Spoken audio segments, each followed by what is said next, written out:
Oke, assalamualaikum warahmatullahi wabarakatuh. Jumpa lagi teman-teman Tren Quran. Jadi di kesempatan kali ini, kalau kemarin kita di tema Sapu Podcast itu sebenarnya tujuannya untuk menanggapi hal-hal yang mungkin penjelasannya sedikit melenceng di podcast yang kita tonton lalu kita buat videonya. Nah ini segmen Muslim pendosa ini sebenarnya akan kita bahas khusus di bulan Ramadan. Tapi kita akan mulai beberapa konten dulu sebelum masuk ke bulan Ramadan selanjutnya di tahun 2026. Nah Muslim pendosa ini adalah segmen baru yang lahir karena memang kita melihat komentar yang masuk terkait khususnya di konten mandi wajib itu terlalu banyak pertanyaan-pertanyaan yang mungkin kalau teman-teman yang banyak melakukan dosa itu komentarnya natural, seakan-akan berusaha untuk tobat tapi belum bisa berhasil. Nah itu yang akan kita bahas. Jadi buat teman-teman tonton terus videonya sampai selesai.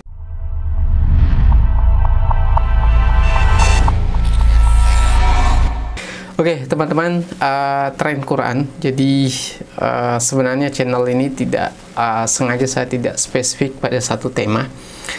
Jadi tujuannya kalau ada yang mungkin penting untuk teman-teman dengarkan, nah itu baru kita buat videonya. Nah di konten kita terkait soal mandi wajib khususnya di bulan Ramadan itu sebenarnya puncaknya orang yang nonton terkait tutorial mandi wajib, entah itu yang karena buat dosa atau saya tidak tahu kenapa selalu di bulan Ramadan paling tinggi orang mencari konten mandi wajib.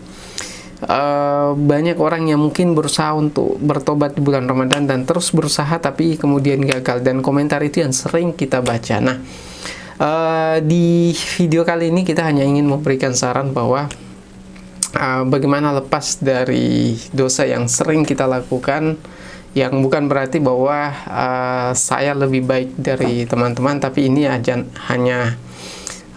panduan sederhana buat teman-teman yang mungkin merasa sulit untuk lepas dari dosa yang sering dilakukan. Di komentar-komentar di video yang kita buat itu soal mandi wajib, ada yang berzina, melakukan dosa lain dan lain sebagainya.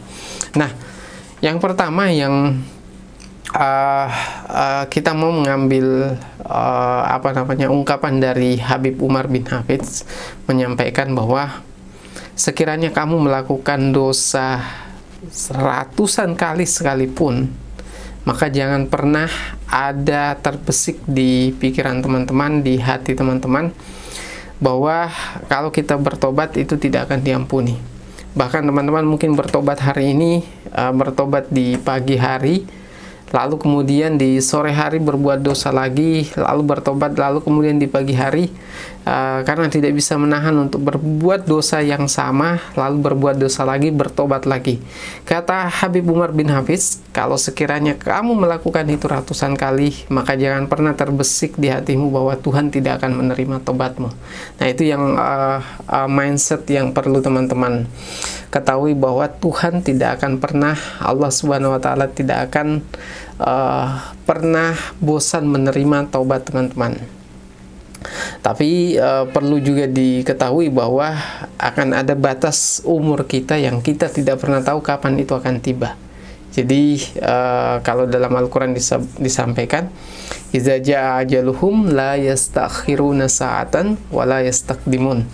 Jadi kalau sudah datang ajal itu tidak akan mungkin diundur walau sesaat, dan tidak akan bisa dipercepat walau sesaat.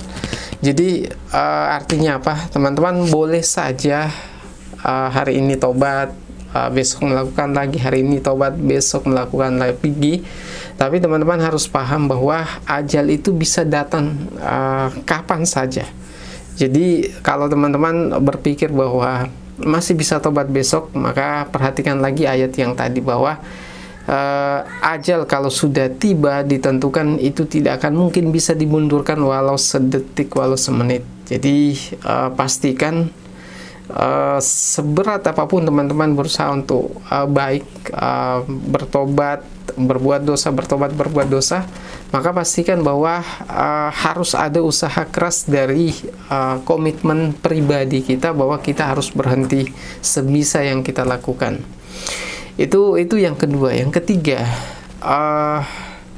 Gus Baha pernah menyampaikan bahwa kalau kamu melihat orang yang mungkin sepanjang malam itu nongkrong cerita sama temannya, mungkin terlihat membuang waktu, jangan cepat-cepat berburuk sangka. Bisa jadi orang itu karena mungkin kalau dia dalam keadaan sendiri tidak ngobrol dengan temannya, dia lebih besar kemungkinannya untuk melakukan dosa, apakah itu berzina dan lain sebagainya. Karena yang namanya dosa itu ada polanya. Jadi pola ketika kita sendiri, baru kemudian dosa itu kemudian kita lakukan lagi. Nah, ada orang-orang tertentu yang memilih untuk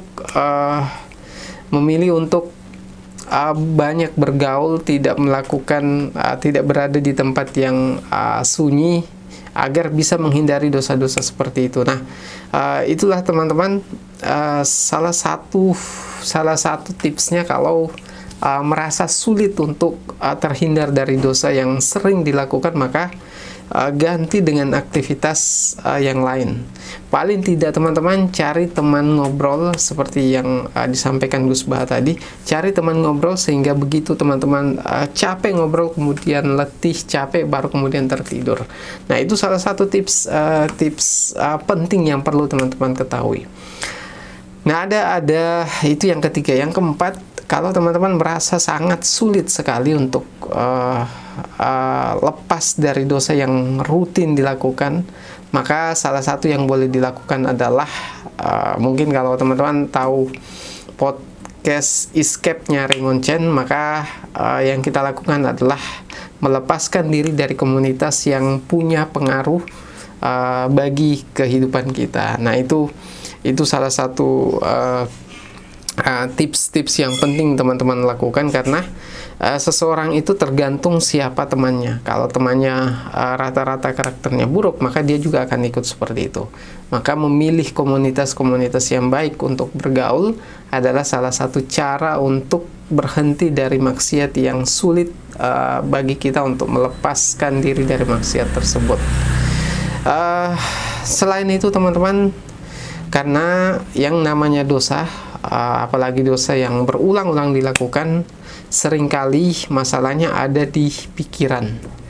Kerap kali pikiran kita terlalu banyak dialihkan pada hal-hal yang memang menjadi pola di mana kita selalu berbuat dosa, sehingga ada satu cara untuk lepas dari pikiran-pikiran jahat tersebut adalah dengan memperbanyak zikir.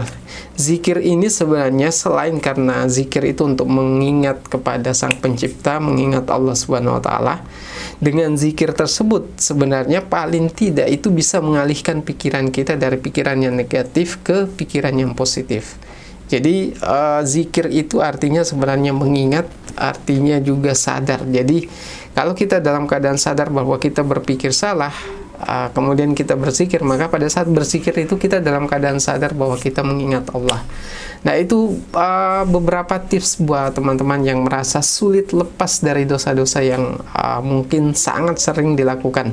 Karena kenapa video ini saya buat? Karena saya melihat dari ribuan komentar yang masuk terkait mandi wajib, itu selalu ada yang komentar bahwa sulit untuk lepas dari dosa yang ia lakukan, entahkah itu zina fisik sebagaimana umumnya, zina tangan dan lain sebagainya.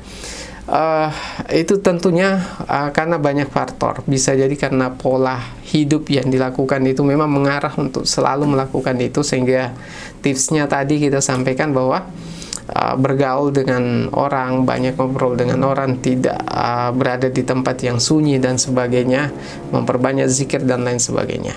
Oke teman-teman, mungkin itu yang bisa saya sampaikan. Sekian dari saya. Assalamualaikum warahmatullahi wabarakatuh.